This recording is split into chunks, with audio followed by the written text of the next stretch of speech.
Greetings, everyone, and welcome to another episode of Plan B Success.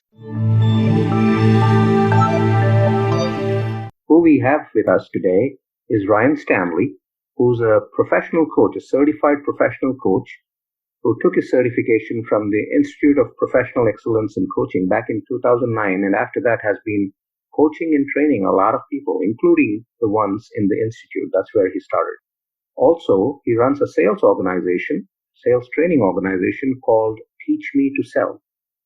Ryan has recently released his book, Be Patient, Present, Be Joyful, the first aid kit for the emotional bumps, scrapes, and bruises of life, where he talks about his experiences, his teachings, and some more that we will learn from him directly. So, joining us all the way from New Jersey, Ryan Stanley. Welcome, Ryan. Thank you. Really, really good to be here. So tell us, in your own words, a little bit about yourself. Yeah, thank you. So, as you mentioned, I'm kind of a little bit of a lifelong entrepreneur. I'm an author, I'm a speaker, I'm a coach. I love connecting with people. I believe that living on purpose doesn't happen by accident. And so I think there's a great opportunity in life to decide who we want to be and do something about that every day. And so I see entrepreneurialism as a bit of an art form. It's something that you start off with nothing, like a blank canvas, and you come up with ideas and creativity and build something that you put out there for the masses to see and potentially judge and hopefully earn some income from. So I love creating businesses. I love connecting with people. I love empowering people to live on purpose. So one of the things that you mentioned there was, us having the right to decide what we want to be. So there are a couple of things there. So, the reason I delve on that is a lot of us kind of stumble into a career or a profession by chance. And then I'm a firm believer that we figure out what we'd like to do, where we'd like to be, and then try to make a transition to that. Some of us do it. Some of us just decide that, hey, this is where I've fallen and this is where I'll continue. What's your take on that? I think you're absolutely correct. I mean, some people do, some people don't, some people do half. I think the difference mostly is really having faith in that you can achieve whatever you want. First of all, like at the very beginning, you have to decide that it's a possibility. I think secondly, so there's three groups there. So the people that don't do anything, listen, not everybody is inspired to live on purpose. Not everybody, some people, it depends on how you were raised. It depends on, what your experience has been, but not everybody realizes that they have the opportunity to make time to decide who they want to be. And to your point, people fall into a career, whether it be through family, whether it be through school, whether it be through just, hey, I got a job and really wasn't looking for a career in this type of an industry, but I got a first job out of college or first job out of high school or whatever. And then I just kind of worked my way through it and stayed there for 20 years. And this is what I do now. Often in those cases, though, people don't really love their job. Sometimes they do, but sometimes it's just what they've always done and it is an income. And it's kind of like almost like the golden handcuffs. Like you're there because you make money and you don't want to start something over.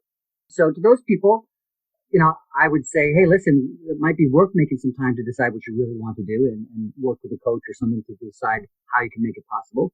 But some people are satisfied with that way of life, and that's awesome. And we're all exactly who we should be for every second of life that we live.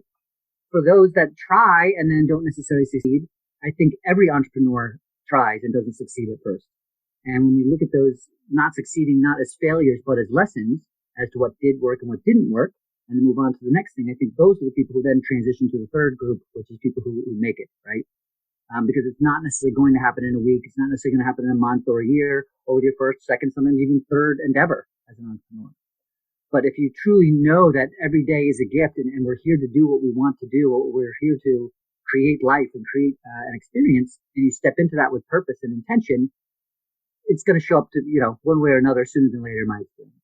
So let's talk about yourself, right? What motivated you to be a coach? Yeah, so I was in 2008. I had an artist management company. So I used to manage a bunch of bands, and what I loved most about that was connecting with people, specifically creative people. I love live music. I love creative people. I love kind of just being a part of that scene. I loved empowering young people who hadn't necessarily had anybody else to influence them, to let them know that they can accomplish larger goals. They can step into the greatness a little bit more. They can think outside the box to make things happen that might seem miraculous to others, right? I didn't necessarily like dealing with shady club owners, right? Or I didn't necessarily, if I was working with a band and half the members didn't want to show up to practice as often or on time, or didn't want to get as many gigs as were necessary to actually make it It felt more like babysitting than it was really about creating something together. And there was a couple other things I didn't love about it. And so in October of 2008, I think 3 separate conversations, the term coach came up. Life coach, business coach, something like that. And each time it came up, it was like a new little light. I said, well, that feels like me. That's what I love about what I do. It feels like it's a natural response to my gifts. And so I looked into it. So I enrolled, like you mentioned at the top of the show, I enrolled in IPEC, the Institute for Professional Excellence in Coaching, in 2009. And, I was able to get rid of all the things that I didn't like. I didn't have to deal with people who weren't motivated, because people come to a coach because they want to be better. They're willing to invest themselves, not only financially, but in time-wise. I didn't have to deal with some of the management things that weren't necessarily my strong points. But I could really focus on utilizing my entrepreneurial background to recognize what it takes to make it in any industry. A lot of people don't realize that musicians are actually entrepreneurs as well.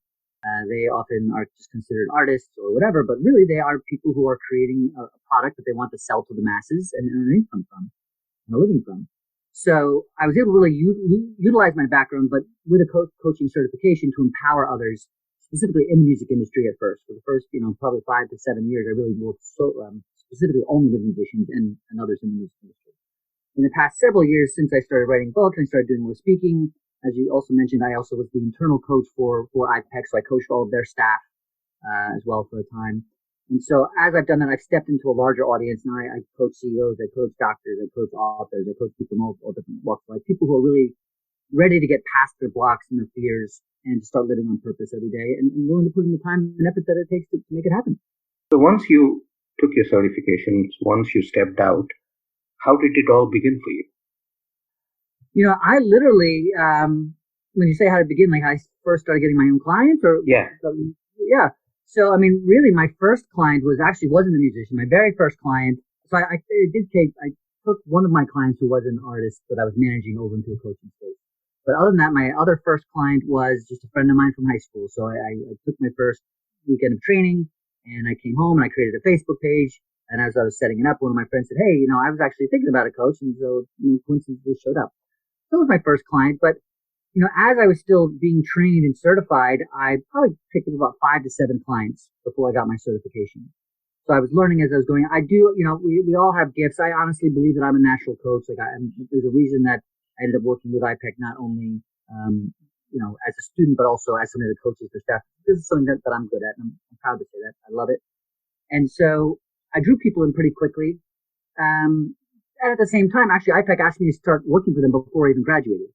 So there was an aspect of that where I didn't necessarily need to right off the bat jump in and have a full-time practice. And I was able to kind of piecemeal and do a little bit of both at the same time.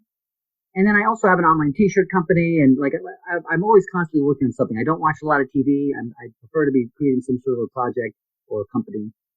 So I'm always doing something. And you keep 5 to 7 clients. At a time to begin with, I was also working with IPEC. I had this online t-shirt company. You throw a wife and a couple kids in there, and it was enough to keep me busy. But, really, coaching has grown so quickly over the past decade. I feel like I got in at a great time because right before I started, I think there was a piece where people felt like, coaching, if you're in trouble if you needed a coach, right? The boss was like, well, we're either going to fire this guy, but let's give him a coach real quick just to see if he can, be better.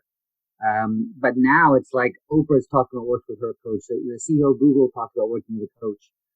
Even on television, they used to have American Idol with judges who were judging you. Now they have The Voice with coaches who are coaching you. So I think people are starting to understand the value of having somebody outside themselves to ask questions and to hold them accountable and to really look at things from a detached perspective. It's a pretty powerful modality. I love it. I'll definitely coach on some level for the rest of my life. So right now, how do you go about getting your clients, or how do your clients find you? And what is the makeup of your clientele? My clientele, so they find me in a couple different ways. Obviously, I have a website, ryanstanley.com, and you mentioned the book as well. So I recently published my first book, and so that has been getting quite a lot of traction. So I wrote it, actually was published late last year, and obviously at the time I had no idea what was coming in 2020 in regards to COVID, etc. But it's really been getting quite a big following and response due to COVID because so the book, like you said, it's called Be Patient, Be Present, Be Joyful, First Aid Kit for the Emotional Bumps, Scrapes, and Bruises of Life. And that's really what it is. It's a first aid kit for people who are having challenges. It's something that you can pick up at any given moment, read within 25 to 35 minutes. So you don't have to spend days or hours or whatever reading. You really get it done to get these concepts. People are giving them as gifts because it's space. So people are finding me through the book as well.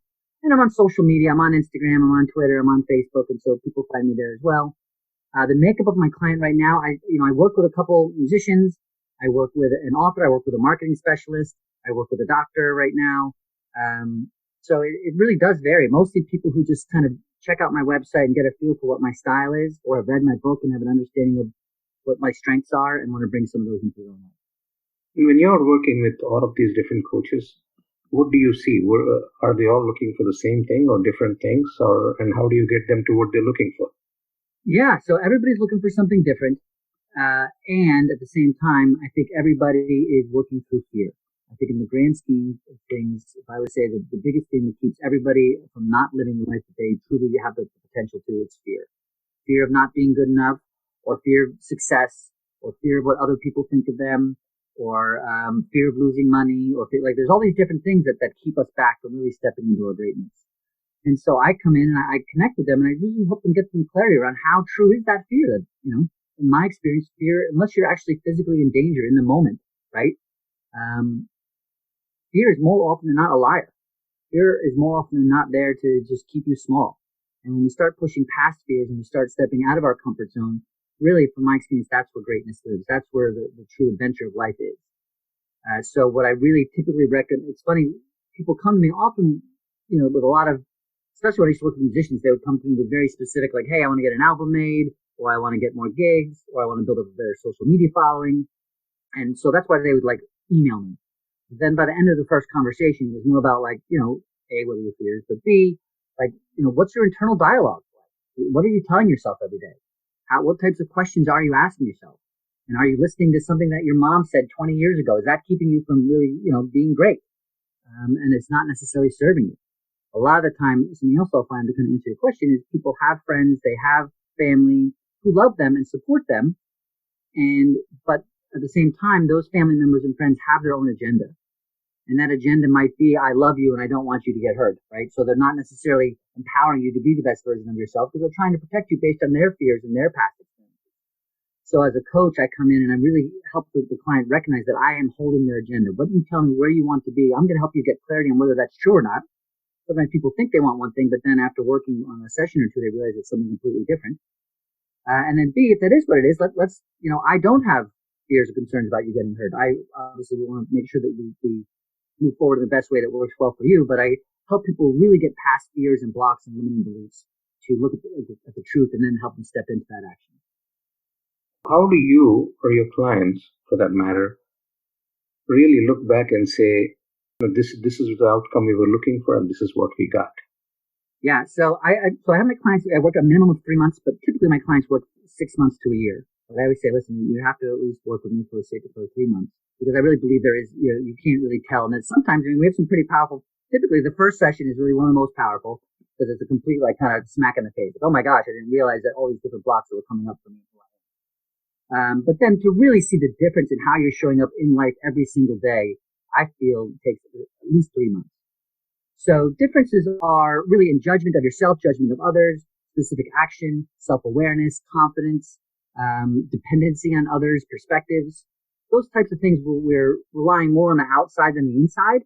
And so I really take clients from people who are, in some capacity, feel like life is happening to them and they have to figure out a way to push through that, to understand that life is happening for them and a way to kind of guide that and drive it themselves. A lot of times, like you said, clients are basically looking for the end goal. This is where I want to be. This is where I want to go. And they kind of look at a coach as somebody who's going to get them there. Whereas from my perspective, a coach is someone who's shining the light and showing the path and saying, hey, there are multiple ways to get there. This is how you do it. Here are the roadblocks. Here's what's hiding behind the bushes. This is how to avoid it, those kinds of things. Yeah, 100%. Now, yeah. Well, my question was, when you really see that, there's a certain amount of convincing that needs to take place for the client that, hey, this is not a magic wand where a coach steps in and then boom, the next moment you are at your goal. This is basically different. So how do you deal with that? Yeah, it's definitely work on the client's part, right? I mean, your absolute point. It's nothing that happens in a day. It's nothing that happens with a conversation. It's a lifetime. It's a lifestyle change in some capacity. And that's why I like coaching, because people who typically seek out a coach are ready for some sort of action. They've had enough. But yeah, absolutely. To your point, coaching is not saying, hey, I've had a perfect life, and if you do everything I've done, you're going to have a perfect life. Coaching is, if it's done appropriately, is really helping the clients recognize that they have the answers already within, and that they're just blocked by fears, and they're blocked by their past experiences. Well, I tried that once, it didn't work. Great, so try it again. Let's try it differently now, right? Past experiences blocked by limiting beliefs, and we really help them asking empowering questions. And to your point, shine a light on really some of the things. Two things: you're shining light on their true self. A lot of the time, they're blocked by what we'll call gremlins, like inner critics. And so we shine a light on really the truth of who they actually are. And then also shine a light on the things that are not serving them, the behaviors that are not serving them, and really ask them questions around, well, how many hours of TV did you watch this week, right? I mean, not to say that people shouldn't watch any TV, but everybody's up to their own life, right? But, what was the best use of your time to be where you want to be? You said you wanted to lose 50 pounds and start your business and, do all these different things, but yet I'm hearing that you're not, taking any action towards that. So, I've certainly worked with clients who, they've come in and said they wanted one thing and weren't able to do it, or didn't step into it. And, they're going to find that in X amount of time that they're not going to get it done anyway. It does take a mindset. It does take an intention, but you have to be willing to do the work to show up on purpose. The great news is that, I find that I typically attract people who are ready to do that, and they find out pretty quickly what it's going to take. And it's not like, it's not boot camp. I'm not going to, scream in your face and beat you up if you didn't do it appropriately. But I am going to ask you why and help you look at it out loud as well. And then there are people that don't know that this kind of coaching exists, or cannot come to terms that they need a coach.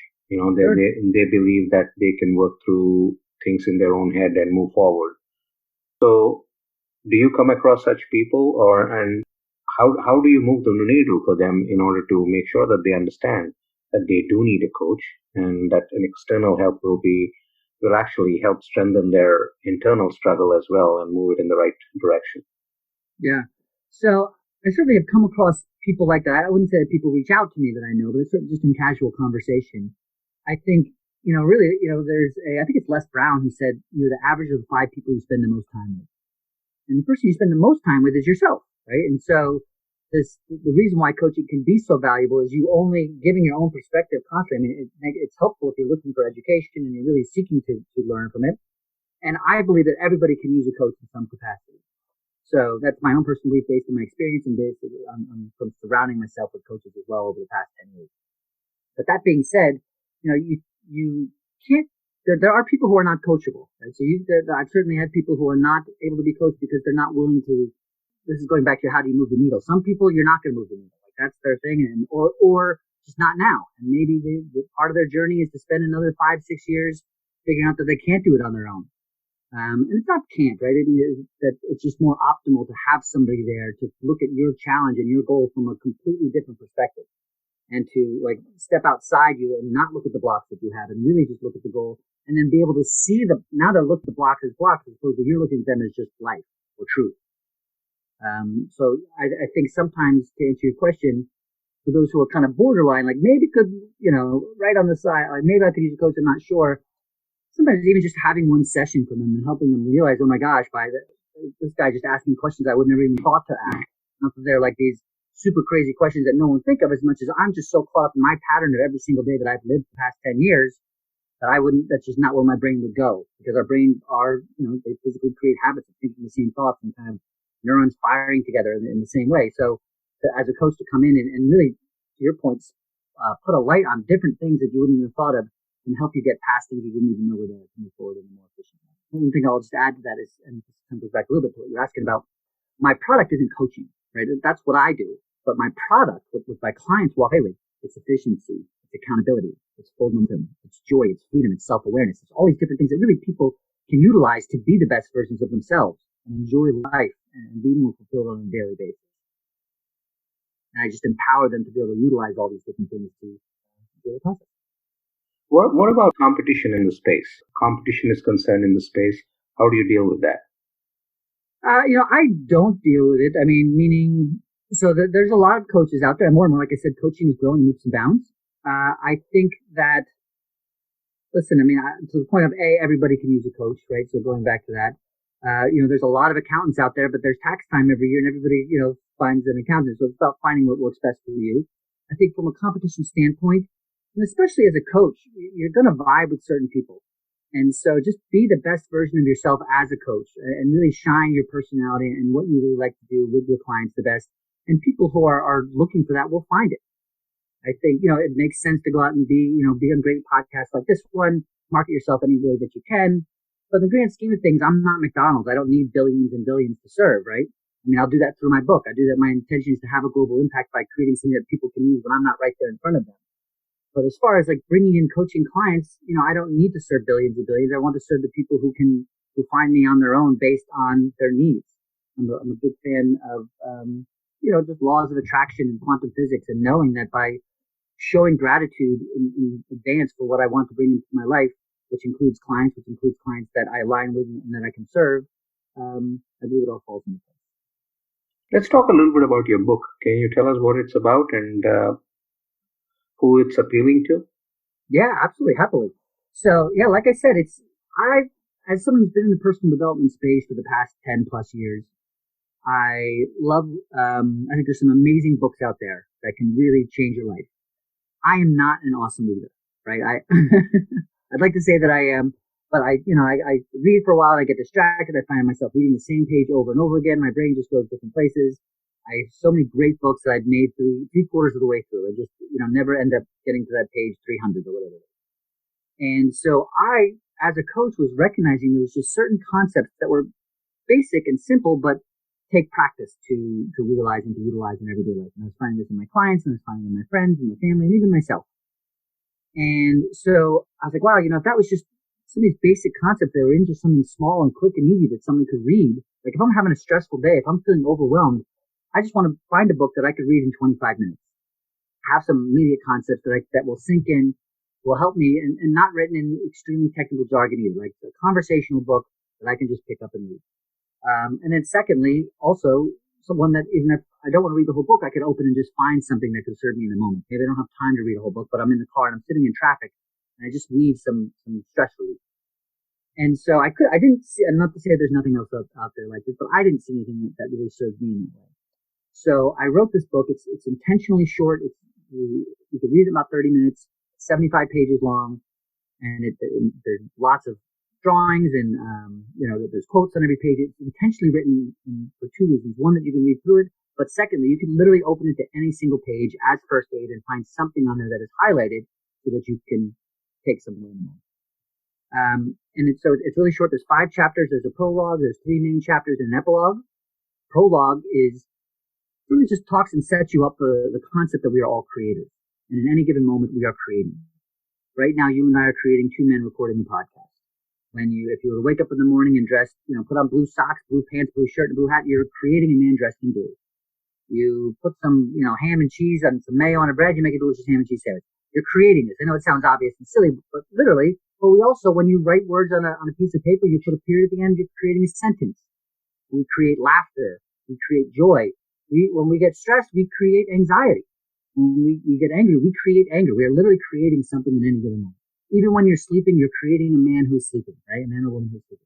So we start to understand, that's what the prologue is about, just recognizing that you are always creating something, whether it's intentional or not, you're creating, just by being. So knowing that now, chapter 1 goes into, hey, if you're feeling stressed, recognize that you are creating a stressful person. It doesn't mean that you shouldn't, and based on your life's experience, it makes perfect sense that you are. But if you want to change that, you can be curious as to what would it be like to create patience, right? So chapter 1 would be patience. How does a patient person behave? What does patience actually feel like? And what would it be like if I were to create some right now? What would be different about my life? Those different, type of concepts. And then once you're patient and you're not waiting anything anymore, you go to chapter 2, which is be present. So now create a person who is present, who is not worried about the future, what might go wrong, who's not worried about the past, what might have been said somewhere else, or what I did last week, or what didn't go wrong. Be present. Create a person who is present in this moment. And I'm giving you the clip notes here, right? Mm-hmm. But then chapter 3, so now you're not waiting on anything anymore. You're here now. You're enjoying the moment. You're recognizing what your 5 senses are doing. How would you rather be feeling? How about joy? How about joyful? So create some joyful. What does a joyful person feel like? How does a joyful person behave? And at the end of each chapter, there's what I call Band-Aids. There's just different tips that you can kind of pick up and read and say, okay, This would be a way to create joy. This would be a way to create patience, etc. And then the epilogue is keep going, right? So in any case, if you're having a stressful day, it makes sense and it's okay. Just keep going. On your worst day and on your best day, keep going. There's never been a day that's been longer than 24 hours. Start tomorrow again and be who you want to be. It doesn't have to all be perfect every day, but if you keep going, you'll never get, the only way you get off the track of being on purpose is to stop being on the track of being on purpose. You know what I mean? Mm-hmm. And then, so that's a majority of the book. And then the back is filled with what I call CPR. And it is just like a bunch of different blurbs that have been taken from my Instagram page, just different things about concepts about enjoying the moment. Sounds pretty exciting. And where do people find it? Yeah, thanks for asking. So, you can certainly, it's on Amazon, it's on Barnes & Nobles, anywhere books are sold, as they say. But you can also find it on my own website at ryanstanley.com. If you go there, actually, you'll see at the top of the page, it'll say, be patient, be present, be joyful. If you click on that, you can order the book directly from me. You get a signed copy, and then depending on my availability, you can also get a complimentary session. Awesome. Yeah. The school that you were talking about, the sales training aspect, can you talk a little bit about that? Yeah, happily. And again, thank you for the opportunity. So it's called teachmetosell.com, or just Teach Me to Sell, but it's easy to find at teachmetosell.com. And it's basically, as a coach, I was coming across a lot of coaches who were excited to serve, and excited to change the world, and they got a coaching certification because they wanted to be the light they wanted to see in the world. And then they got their certification, started their business, and then they have their first, what I'll call a sales conversation.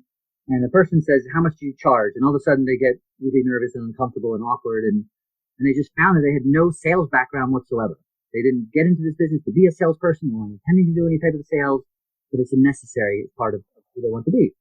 And so we were finding this in coaches. I was finding this in fitness trainers. We were finding this people in direct sales. Maybe they wanted to sell, essential oils or something like that to make people happier and feel healthier. And again, they didn't know anything about sales. And so while I was working at IPEC, I worked with a guy named Kirk Van Linden, now my partner at Teach Me to Sell. And Kirk is an extremely amazing sales trainer. He had years and years of sales training experience in a Fortune 500 financial organization. So he sold, first on his own, sold hundreds of millions of dollars in sales, but also then was the most sought out trainer in the country to help others train to be salespeople. Mm-hmm. So he's also a coach. And we were just having a conversation. We recognized that there was a need for people who wanted to learn something about sales process, but were afraid. And so what we decided to come up with, and really what makes us unique, is we're a partnership where he really has the left brain, very specific sales skills to teach you. So it's an 8-week program. You come in and you're going to really learn the best ways that are out there to sell, and different ways to understand the value of serving instead of worrying about selling, and ways to communicate and ask different types of questions. And then my side of it, and while I've got years of experience in sales as well, really my superpower in the partnership and in the organization is the mindset. So you're working with an amazing sales trainer / coach. You're working with another amazing, my title there is the headmaster of mindset, right? So we combine the two. So you're really not only learning how to be a great salesperson, but you're also working with a group of people who want you to be the best version of yourself as a human being. So as part of our mission statement is like to help others be, a powerful salesperson, entrepreneur, and human being. And how do people access the courses or the school? Is there a website? Yep, definitely. So the website is teachmetosell.com. If you go on there, there's you can see you do a free webinar just to kind of get people a taste of our style, and just some free information for them to take away as a salesperson as well. And then also, if you go to teachmetosell.com/apply, that would lead you to basically it's a slight intake form. As an application form, there's no commitment at that point, except you're at that point just setting up some time on our calendars, and you do meet with Kirk or myself, and we connect, find out what your challenges are, where you're coming from, what you want to do with this, and then set you up in the program if that's what works best for you. Awesome. So this has been great, Ryan, learning about all the things that you're doing, especially dabbling a little bit into your coaching space, your book. Other than this, what else? I did see a podcast out there, right? There is a podcast, yeah. So it's also called Be Patient, Be Present, Be Joyful. And it's I don't know if it's officially a podcast or not, in the sense that they're typically about 5 to 7 minutes long. So they're really just blurbs of me just kind of taking concepts that I've learned either from a recent coaching session or just in life, and just being a parent or a sibling or just a human being on Earth in 2020, right? There's a lot to think about. So, but yeah, we're on Stitcher, on Apple, wherever you can find podcasts. Just look up Be Patient, Be Present, Be Joyful, or even Ryan Stanley, and shift them up. And then other than that, I also do have a t-shirt company, which is for fans of live music. And I'll just kind of give a quick plug to that. Sure. And that's called setlisttees.com. And so if you're a fan of live music, and especially there's many bands out there who play a different concert every single night. And so in those types of bands, people typically go to see them lots of times because they know each show is going to be different. Particularly there's a band, the Grateful Dead. I'm a big fan of a band called Fish, Fish. And so they're known for those types of things where every experience is going to be different. And so these t-shirts are people of those fans of that type of music. And you basically, the front of the shirt will have a date from your favorite concert and some art that has something to do with maybe the location or something that might have happened specifically unique at that concert. And then on the back of the shirt, it has the set list of whatever they played. So it's a great collector's item. Like, hey, I met my wife at this concert, or me and my friends from college, we all went to the same concert. Let's all get 5 of them or whatever. So it's a great way to kind of remember a special evening from a musical standpoint. And right now we've got about 40 or 50 on the site, but we're also setting up to where ideally by the end of summer 2020, you'll be able to order any shirt from, any band that's out there and any date, as long as we can find it. That's pretty awesome. Well, thank you so much, Ryan, for joining us today and sharing your expertise and experiences with us. Before I let you go, one takeaway that you would like to leave with the listeners? Yeah. So first of all, before I go there, I really want to thank you for your time, and it's really just a blessing to be able to share what I do and connect with the audience. So I don't take it for granted. I appreciate you making time for me today as well. One takeaway, I would say, listen, literally every single day is a gift. There is gravity, there is oxygen, there is sunlight, all here so that you can exist on life on Earth every single day. And I say that not to be obvious, but for you to recognize it, that it is a gift, and to ask yourself the question, well, if that's the case, and I'm here, if all this is here for me, what am I doing with it? Literally. And you don't have to figure out your life's purpose right now if that feels too daunting for you, but live on purpose. Living on purpose doesn't happen by accident. So I would just say, make some time to decide who you want to be. Write it down.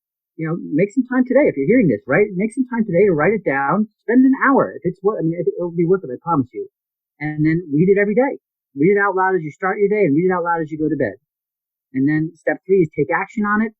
And step 4 is while you're doing all of these different things, whatever that means to you, and it can be a career, it could be as a partner, it could be as just any way that you want to show up in life. Decide what that is, but be the light that you want to see in the world as you're doing it. Shine for others so that they can see you living on purpose and want to do the same. Absolutely. That's great. Thank you so much. Thanks for joining us today. It's been a pleasure. I hope you liked that episode and are enjoying all the episodes in Plan B Success podcast. I'd encourage you to go subscribe on your favorite platform, whether it's any listening platform or YouTube or wherever you listen to podcasts. Make sure you subscribe so that you enjoy this content and extract from it what serves you best, what benefits you in your own life, personal, professional, business, whatever it might be. PlanB.live is the website where you can go in order to find any episode that you would like to listen to. 3 times a week, we release episodes, the first being an inspiring interview with someone who's done it, been there, done that, and can inspire you to go after what you want to achieve. Every Monday, that's the episode that gets released. And then, on Wednesdays and Fridays, we pick a topic and we talk about it in order to benefit you in your personal and professional life. At the same time, if you're someone who's interested in learning more about these concepts, if you're someone who's interested in podcasting as well, go check out planbsuccessschool.thinkific.com. That's where all the online courses are. You can learn and benefit from them there as well. There's a bunch of free courses. There's a bunch of paid courses. Start with the free ones. Get to learn what you aspire to learn. And if you want to delve deeper, then you can sign up for the other ones. Thank you very much.